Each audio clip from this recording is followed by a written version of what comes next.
शुभमन गिल जयसवाल दमदार batting sports club रे खेला जाइथिबा चतुर्थ टी20 मैच रे भारत 10 विकेट जिम्बाब्वे टीम को परास्त करछि।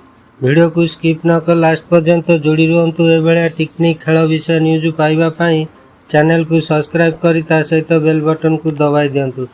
भारत टीम पई दुई ओपनर मध्य 156 रन पार्टनरशिप होइतिला।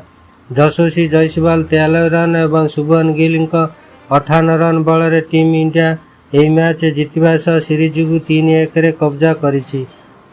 5 मैच विशिष्ट टी20 सीरीज रे प्रथम मुकाबला रे भारत टीम जिम्बाब्वे ठारू हारिबा परे युवा ब्रिगेड जोरदार कमबैक करिछि।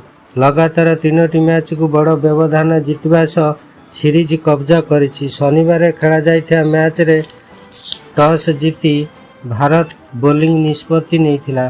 प्रथमे बैटिंग पई ओलाइथिबा जिम्बाब्वेर प्रथम विकेट 63 रन रे पड़िथिला। दुई ओपनर माधवेर 24 बॉल 25 रन एवं मारुमणि 31 बॉल 32 रन करी आउट हो जाइथिले। अधिनायक सिकंदर राजा 28 बॉल 46 रन विस्फोर बैटिंग बल रे जिम्बाब्वे निर्धारित 20 ओवर 7 विकेट हराई 152 रन करथिला। भारत पई खलील अहमद सर्वाधिक 2 विकेट नैथिले।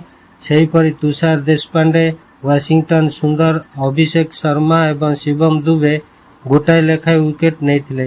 153 रन विजय लक्ष्य नहीं ओह्लाइथिबा टीम इंडियार दुई ओपनर मैच फिनिश करी फेरिथिले। अधिनायक शुभमन गिल 39 बॉल 58 रन एवं जयसवाल 53 बॉल रे धुआंधार 43 रन करी अपराजित थिले। 15 ओवर 2 बॉल रे 156 रन करथिले।